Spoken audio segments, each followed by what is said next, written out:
Hello दोस्तों, कैसे हो आप सब। आज दोस्तों इस किताब का हम लोग लास्ट अध्याय पढ़ेंगे, अध्याय 11। इस चैप्टर का नाम है दोस्तों इमारतें, चित्र तथा किताबें। इसमें दोस्तों मारुतसामी नाम के एक बच्चे का वर्णन किया गया है। ये देखिए, ये विकलांग होते हैं। इस बच्चे को देखिए, ये कितना स्ट्रगल से आगे बढ़ रहे हैं। ठीक है, तो आज ये जो मारुतसामी है, ये बहुत ही खुश होते थे।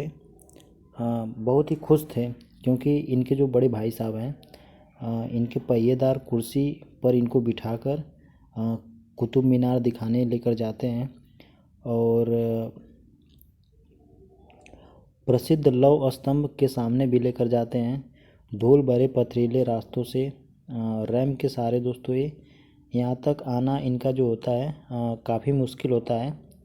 और अपने इस अनुभव को यह जो मारुतसामी जी हैं यह नहीं भूल पाएंगे। ठीक है, ये बच्चा अपने इस अनुभव को कुतुब मीनार को देखने से और लौह स्तंभ को देखने का जो इसके पास अनुभव है, इस बच्चे के पास, यह उसको कभी नहीं भूल पाएंगे। ठीक है, आगे दोस्तों धातु विज्ञान यह क्या है, इसके बारे में हम लोग थोड़ा चर्चा करते हैं। तो प्राचीन भारतीय धातु वैज्ञानिक ने विश्व धातु विज्ञान के क्षेत्र में प्रमुख योगदान दिया है।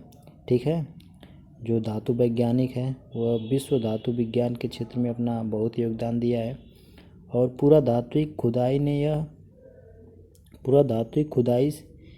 ने यह दर्शाता है कि हड़प्पावासी जो कुशल शिल्पी थे, ठीक है, हड़प्पा के जो लोग थे वह बहुत ही कुशल, एक तरीके से जिनको सब कुछ आता था, उस प्रकार के शिल्पकार थे। उन्हें तांबे के धातु कर्म, धातु शोधन की भी बहुत अच्छी जानकारी थी। उन्होंने तांबे और टीन को मिलाकर कांसा भी बनाया। और जहां हड़प्पावासी कांस्य युग से जुड़े होते थे दोस्तों, और वही उनके उत्तराधिकारी लौह युग से संबंध थे। भारत अत्यंत विकसित किस्मों के लौह का निर्माण करता था। इसमें खोटा लोहा, पिटवा लोहा, ठीक है, ढलवा लोहा इत्यादि शामिल हैं। तो हम लोग थोड़ा सा, मैं आपको लौह स्तंभ दिखा देता हूँ कि लौह स्तंभ कहाँ पर है। तो यह दोस्तों देखिए, यह लौह स्तंभ है। ठीक है, तो इसके बारे में हम लोग थोड़ा सा चर्चा करते हैं। महरौली दिल्ली में कुतुब मीनार के परिसर में खड़ा यह लौह स्तंभ भारतीय शिल्पकारों की कुशलता का एक अद्भुत उदाहरण है, यानी कि एग्जाम्पल है। ठीक है, इसकी ऊंचाई दोस्तों 7.2 मीटर है और जो इसका वजन है 3 टन से भी ज़्यादा है, ऐसा माना जाता है। इसका निर्माण लगभग आज से 1500 साल पहले हुआ है दोस्तों। और इसके बनने के समय की जानकारी हमें इस पर खुदे शिलालेख से मिलती है। इसमें चंद्र नाम के एक शासक का जिक्र होता है। चंद्र नाम का एक शासक है जिसका जिक्र होता है इस लौह स्तंभ में। ठीक है, जो संभवतः गुप्त वंश, जिसके बारे में हम लोग अध्याय 10 में पढ़े थे। ठीक है, आश्चर्य की दोस्तों यह बात है कि इतने वर्षों बाद भी इस लौह स्तंभ में जंग नहीं लगा है। यह बहुत ही आश्चर्य की बात। अगर आप लोग कभी कुतुब मीनार देखने जाएं तो वहाँ इस लौह स्तंभ को ज़रूर देखें। ठीक है, आगे है कि ईंटों और पत्थरों की इमारतें। तो हमारे जो शिल्पकार की कुशलता के नमूने स्तूपों जैसी कुछ इमारतों में देखने को मिलते हैं। स्तूप का दोस्तों शाब्दिक अर्थ होता है टीला। हालांकि स्तूप विभिन्न आकार के होते थे, कभी गोल या लंबे, कभी बड़े या छोटे। ठीक है, कभी यह गोल होते थे, कभी लंबे होते थे, कभी कभी छोटे हो सकते थे। ठीक है, उन सब में एक समानता है। ठीक है, प्रायः सभी स्तूप के भीतर एक छोटा सा डिब्बा होता था। सभी जो स्तूप बनाए गए थे दोस्तों, उनमें एक समानता होती थी कि उनके भीतर एक डिब्बा होता था और इन डिब्बों में बुद्ध या उनके अनुयायियों के शरीर के अवशेष जैसे दांत, हड्डी या राख मिलते थे। ठीक है, या उनके द्वारा कोई चीज़ या कोई कीमती पत्थर अथवा सिक्के रखे होते थे उस डिब्बे में। ठीक है, आगे देखते हैं दोस्तों। इसे धातु मंजूषा भी कहते हैं। प्रारंभिक स्तूप धातु मंजूषा के ऊपर रखा मिट्टी का एक टीला होता था। ठीक है, और बाद में टीले को ईंटों से ढक दिया जाता था और बाद के काल में उस गुंबदनुमा ढांचे को तरासे हुए पत्थर से ढक दिया जाता था। ठीक है, ताकि वह जल्दी ख़राब ना हो। प्रायः स्तूपों के चारों ओर परिक्रमा करने के लिए एक वृत्ताकार पथ बनाया जाता था। जो स्तूपों के चारों ओर आपको परिक्रमा करने के लिए एक वृत्ताकार पथ बनाया जाता था, जिसे प्रदक्षिणा पथ भी कहते हैं। ठीक है, इस रास्ते को रेलिंग से घेर दिया जाता था दोस्तों। जो इसके जो रास्ते होते हैं उसको रेलिंग से घेर दिया जाता था, जिसको वेदिका कहते हैं। वेदिका में प्रवेश द्वार बने होते थे। ठीक, रेलिंग तथा तोरण प्राय मूर्तिकला की सुंदर कलाकृतियों से ये देखिए दोस्तों, ये जो प्रवेश द्वार है इस पर कितनी अच्छी अच्छी मूर्तिकला बनाई गई हैं। ये देखिए कितना सुंदर लग रहा है। ठीक है, तो हम लोग एक एक चित्र पर इसमें डिस्कस भी करते हुए चलेंगे ताकि आपको अच्छी तरीके से समझ में आते रहे। आगे दोस्तों देखते हैं कि मानचित्र 7 पृष्ठ संख्या 105 में अमरावती को आपको ढूंढना है। तो पृष्ठ संख्या 105 में आप जाइएगा और उसमें अमरावती को आप ढूंढ कर देखिएगा कि वह कहाँ पर है।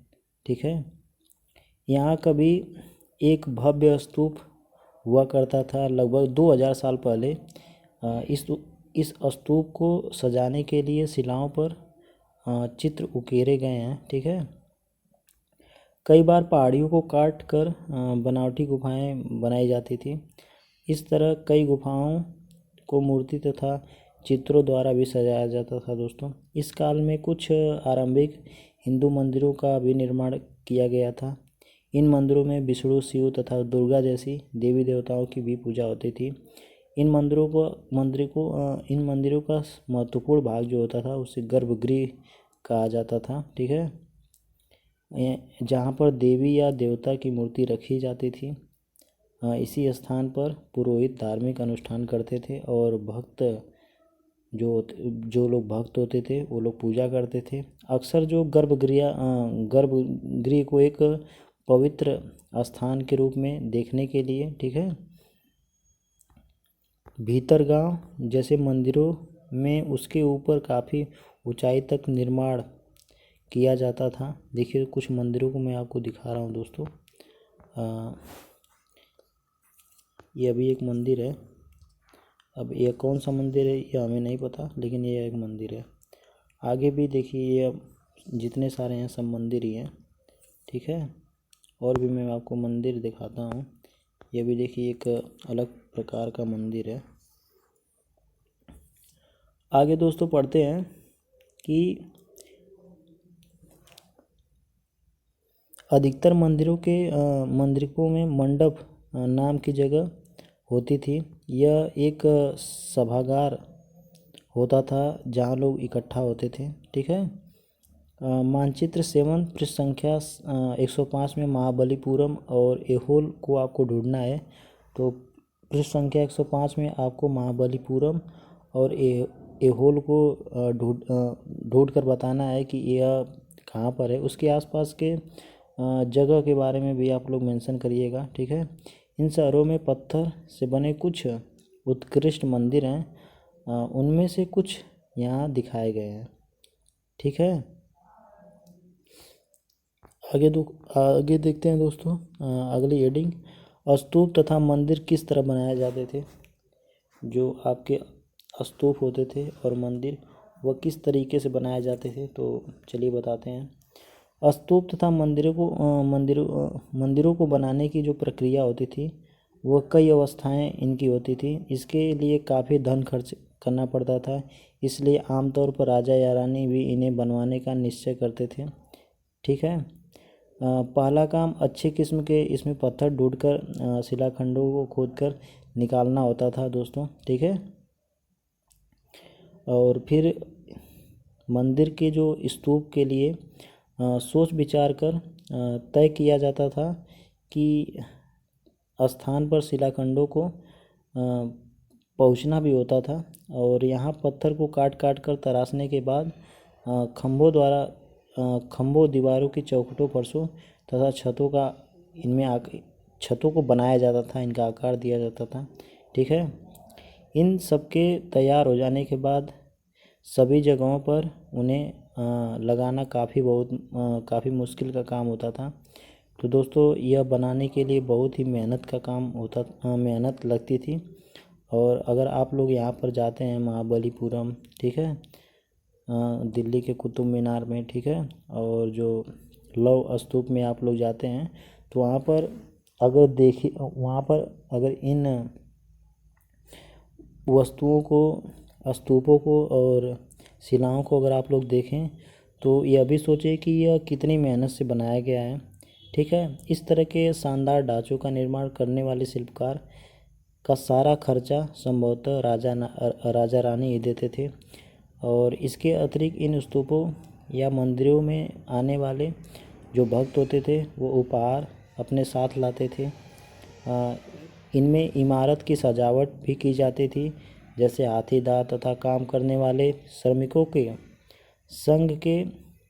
संघ ने सांची को एक अलंकृत प्रवेशद्वार तोरण बनाने का भी खर्चा दिया था, ठीक है। एक अलंकृत प्रवेश द्वार बनाने का भी खर्चा मिला था शिल्पकारों को। इनकी सजावट के लिए पैसे देने वालों में व्यापारी, कृषक, माला बनाने वाले, इत्र बनाने वाले, लोहार, सुनार तथा ऐसे कई स्त्री पुरुष इसमें शामिल होते थे जिनके नाम खम्भों, रेलिंग तथा दीवारों पर खुदे हैं, ठीक है।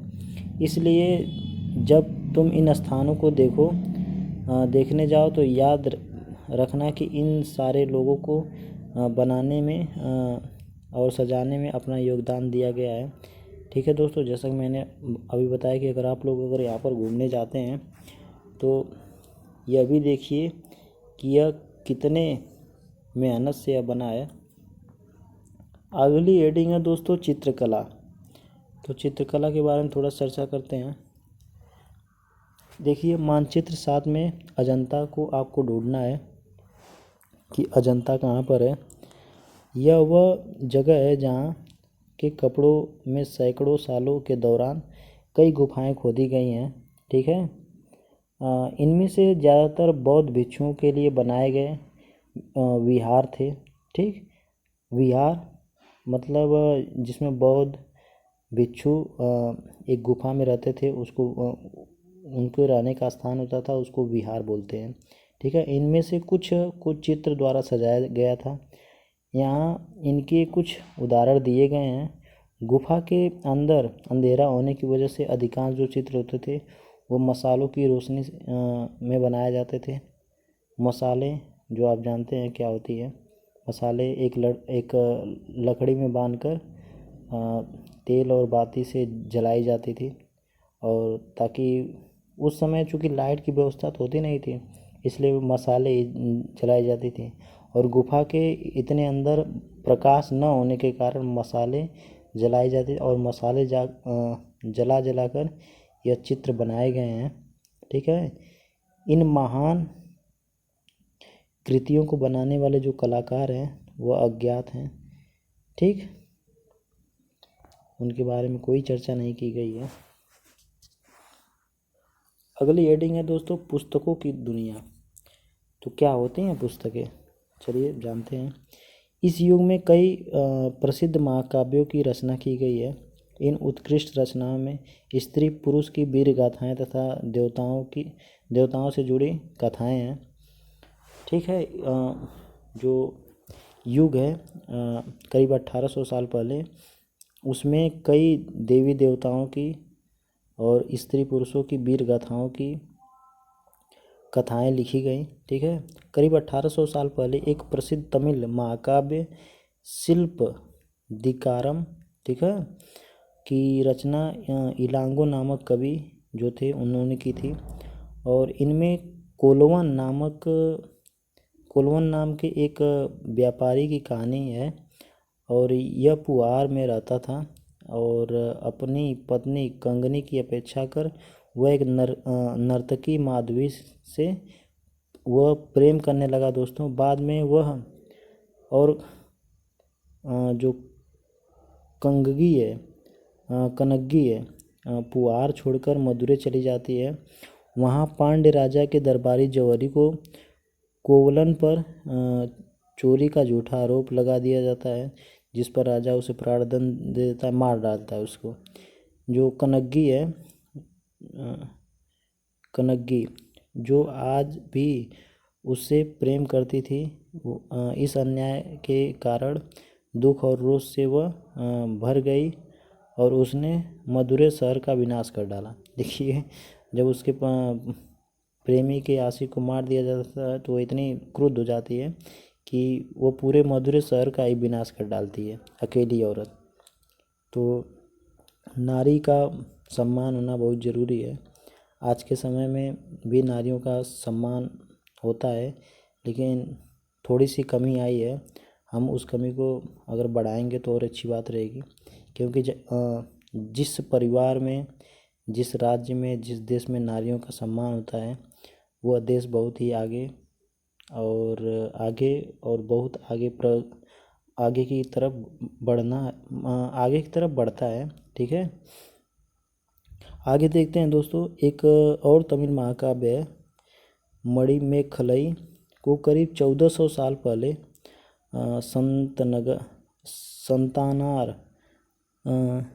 संतानार द्वारा लिखा गया है। इसमें कोवलन तथा माधवी की बेटी की कहानी है। ये रचनाएं कई सदियों पहले ही खो गई थी। इनकी पांडुलिपियाँ दोबारा लगभग 100 साल पहले मिली हैं। ठीक है, और अन्य लेखक जैसे कालिदास, जिनके बारे में हम लोगों ने अध्याय 10 में पढ़ चुके हैं, ये संस्कृत में लिखे थे। ठीक है, अब इसमें दिया है मेघदूत का श्लोक। तो चलिए श्लोक देखते हैं क्या है। तुम्हारे बौछारों से मुलायम हो उठी मिट्टी की भीनी खुशबू से भरे हाथियों की सांस में बसी जंगली गुलर को पकाने वाली शीतल बयार तुम्हारे साथ धीरे धीरे बहेगी। ठीक है, क्या तुम्हें लगता है कि कालिदास की जो प्रकृति प्रेमी को कहा जा सकता है? हाँ, ऐसा मान सकते हैं, क्योंकि कालिदास जी अच्छे कवि होने के साथ साथ उन्होंने कई ऐसे रचनाएं की जो कि अविश्वसनीय हैं। ठीक है, तो देखिए, पुरानी कहानियों का संकलन तथा संरक्षण। जो पुरानी कहानियां हैं उनका संकलन और संरक्षण, तो चलिए जानते हैं क्या होता है। हिंदू धर्म से जुड़ी कई कहानियां जो बहुत पहले से प्रचलित होती थी, इसी काल में लिखी गई हैं, यानी कि सन 1800 ईस्वी में ही लिखी गई हैं सब। इसमें पुराण भी शामिल है। पुराण का शाब्दिक अर्थ होता है दोस्तों प्राचीन। पुराणों में विष्णु, शिव, दुर्गा या पार्वती जैसी देवी देवताओं से जुड़ी कहानियाँ मिलते हैं। इनमें इन देवी देवताओं की पूजा की विधियाँ दी गई हैं दोस्तों। इनके अतिरिक्त इनमें संसार की सृष्टि तथा राजाओं के बारे में भी कहानियाँ बताई गई हैं। अधिकतर जो पुराण होते हैं दोस्तों, सरल संस्कृत श्लोक में लिखे गए हैं, और जिसमें सब उन्हें सुन और समझ सकें। स्त्रियां तथा शूद्र जिन्हें वेद पढ़ने की अनुमति नहीं थी, वे भी इसे सुन सकते हैं। पुराणों का जो पाठ है पुजारी मंदिरों में किया करते थे, जिसे लोग सुनने आते थे। ठीक है, दो संस्कृत महाकाव्य महाभारत और रामायण लंबे अरसे से लोकप्रिय रहे हैं। आप में से कुछ बच्चे इन कहानियों से परिचित होंगे। महाभारत में कौरव और पांडवों के युद्ध की कहानी खूब चर्चित हुई है, और कुछ बच्चे तो महाभारत और रामायण देखते भी होंगे। ठीक है, आगे देखते हैं दोस्तों। इस युद्ध का उद्देश्य पुरु वंश की राजधानी हस्तिनापुर की गद्दी प्राप्त करना था। यह कहानी तो बहुत ही पुरानी है, पर आज हम इस रूप में जानते हैं। करीब आज से 1500 साल पहले लिखी गई है। ठीक है। माना जाता है कि जो पुराण में महाभारत दोनों को ही व्यास का नाम ने ऋषि से व्यास के नाम के जो ऋषि हैं ने संकलित किया था। महाभारत में भगवत गीता का भी उल्लेख है, और आप लोग भगवत गीता अगर पढ़ना चाहें तो पढ़ सकते हैं। भगवत गीता मेरे अनुमान से तो रोज़ ही आप लोग पढ़ें तो और अच्छी बात है। इसमें एक अलग सी पॉजिटिव एनर्जी मिलती है, जिसके बारे में हम लोगों ने अध्याय 9 में कुछ पढ़ा है। ठीक है। रामायण की कथा कौशल के राजकुमार राम के बारे में है। उनके पिता ने उन्हें वनवास दे दिया था। वन में उनकी पत्नी सीता का लंका के राजा रावण ने अपहरण कर लिया था। ये भी जानते हैं आप लोग। जो सीता को वापस पाने के लिए राम लंका तक पहुंच जाते हैं, और राम को रावण से लड़ाई करनी पड़ती है, और वे फिर विजयी होकर कौशल की राजधानी अयोध्या लौटते हैं।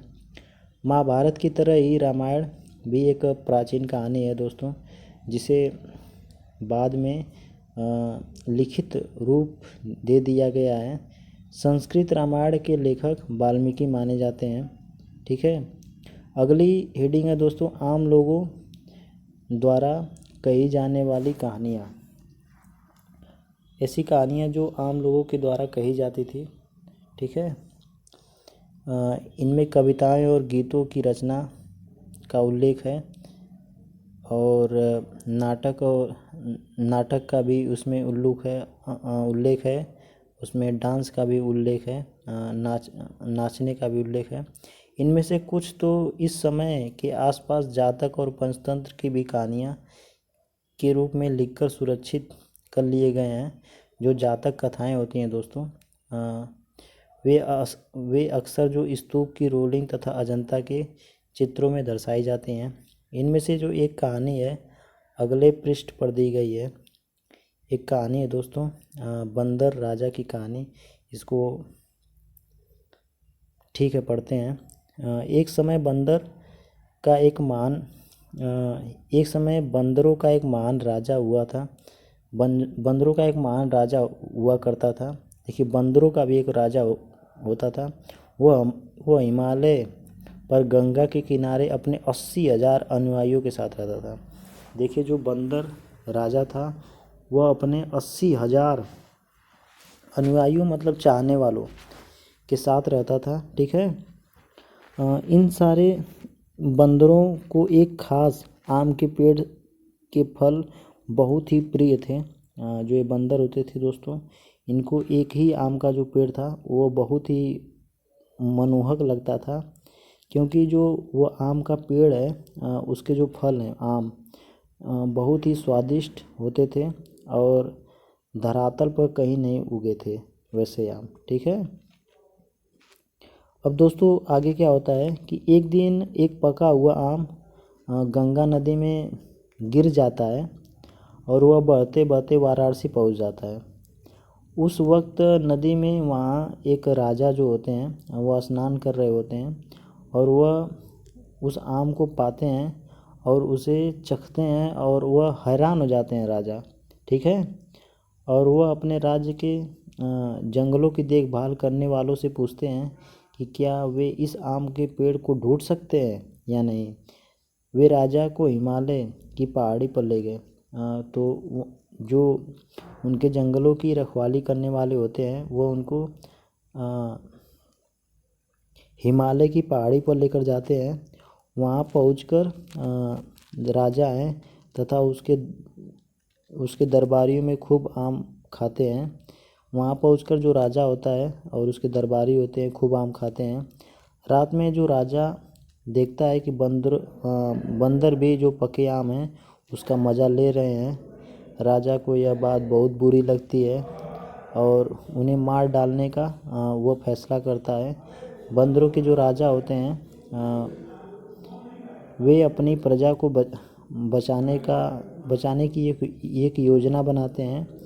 उसने आम के एक पेड़ की टहनी को दोस्तों तोड़कर उन्हें आपस में बांधकर नदी के एक पुल नदी का एक पुल बनाते हैं, ठीक है। और इसके एक छोर को वह तब तक पकड़े रहा, जैसे उसका जो राजा होता है दोस्तों, उसके एक छोर को वह तब तक पकड़े रहता था, तब तक पकड़े रहा जब तक कि उसकी सारी प्रजा नदी के पार न चल गई, ठीक है। इस प्रयास से वह इतना थक जाता है दोस्तों, वह जो बंदर होता है कि मरणासन होकर गिर पड़ता है, यानी वह जो बंदरों का राजा होता है वह मर जाता है। राजा यह सब देखकर जो उसने बंदर राजा को बचाने की काफ़ी कोशिश की, ठीक है, फिर भी वह सफल नहीं हुए। यह सब राजा देख रहे होते हैं कि यह बंदर कितना मेहनत करके अपने सारे बंदर सैनिकों को बचाता है, ठीक है। और फिर वह राजा उस बंदर को बचाने का बहुत ही प्रयास करते हैं, लेकिन वह उस बंदर को नहीं बचा पाते हैं, ठीक है। और अंत में वह बंदर मर जाता है, बंदर राजा जो होते हैं मर जाते हैं, और राजा भी बहुत दुखी होते हैं और उसे पूरा सम्मान देते हैं। मध्य भारत में भरहुत को एक स्तूप से मिले एक पत्थर पर उकेरे गए चित्र में इसे दिखाया गया है। ये देखिए दोस्तों, ये एक सिक्के की तरह है, इसमें देखिए बहुत सारे बंदर दिखाई दे रहे हैं आपको, ठीक है। अगर आप ध्यान से देखेंगे तो ये अभी एक बंदर जी है, आप इनको हनुमान की संज्ञा दे सकते हैं, ठीक है दोस्तों। आगे है विज्ञान की पुस्तकें। तो उस समय विज्ञान की पुस्तकें भी लिखी जाती थी। देखते हैं दोस्तों, इस समय गणितज्ञ तथा खगोल शास्त्री आर्यभट्ट ने संस्कृत में आर्यभट्टियम नामक पुस्तक लिखी। इसमें उन्होंने लिखा कि दिन और रात जो है पृथ्वी के अपनी धुरी पर चक्कर काटने की वजह से होते हैं, जबकि लगता है कि रोज़ सूर्य निकलता है और सूर्य ही डूबता है। उन्होंने ग्रहों के बारे में भी अपनी वैज्ञानिक तर्क दिया। उन्होंने वृत्त की परिधि के बारे में भी कुछ विधियाँ निकाली, ठीक है, और लगभग उतनी ही सही जितनी कि आज प्रयुक्त होने वाली विधि चलती है। वराहमिहिर, ब्रह्मगुप्त और भास्कराचार्य कुछ अन्य गणितज्ञ और खगोलवेत्ता थे जिन्होंने कई खोजें की। इनके बारे में भी पता आप लोग लगा सकते हैं, ठीक है।